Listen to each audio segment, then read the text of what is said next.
বিশ্ববিদ্যালয় নির্বাচনের পর মাথা এমন গরম হয়েছে, এখন মসজিদে ইসলামপন্থী এবং দেশপ্রেমিকদের উপরে হামলা শুরু করেছে। পরিষ্কার বার্তা দিতে চাই, 24 ঘন্টার মধ্যে নোয়াখালীর সন্ত্রাসীদেরকে গ্রেফতার করতে ব্যর্থ হলে পরবর্তী দায় সরকারকে নিতে হবে। উপদেষ্টা যিনি মাননীয়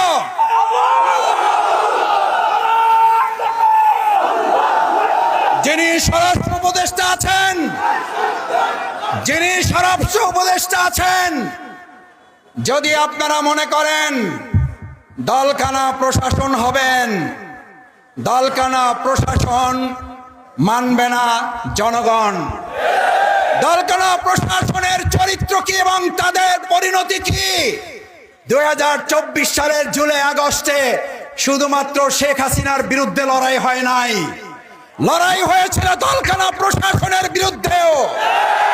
শেখ হাসিনাকে দেশ ত্যাগ করার আগেও দলকানা প্রশাসনকে পিলারের খাম্বার সাথে ঝুলিয়ে রেখেছিল জনগণ।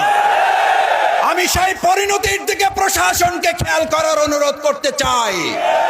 নতুন করে বাংলাদেশে আর কোন দলবাজ প্রশাসন তৈরি হোক, যারা নোয়াখালী প্রকাশ্য মসজিদে কোরআন চর্চার উপর হামলা করার পর এখনো কাউকে গ্রেফতার করতে পারেন না, তারা জাতীয় নির্বাচন সুষ্ঠুভাবে করতে পারেন, দেশের মানুষ তা বিশ্বাস করে না।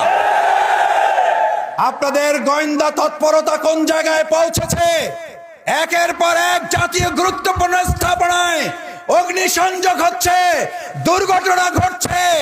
আমরা মনে করি বর্তমান সময়ে যারা আর নির্বাচনে ভালো ফল করতে পারবেন না বলে হতাশ হয়ে পড়েছেন, তারা সহ ফ্যাসিস্টদের কিছু প্রশাসনের অংশের সম্মিলিত তৎপরতায় এই কার্যক্রম হতে পারে বলে দেশবাসী মনে করে। স্পষ্ট কথা বলতে চাই, এগুলো বন্ধ করুন, না হলে আবার জুলাইয়ের মতো আমরা রাজপথে নেমে জনগণকে সাথে নিয়ে প্রতিরোধ করে তোলা হবে, প্রতিবাদের আগুন জ্বালানো হবে, জনগণের অধিকার আদায়ের জন্য আবার জীবন বাজি রাখা হবে।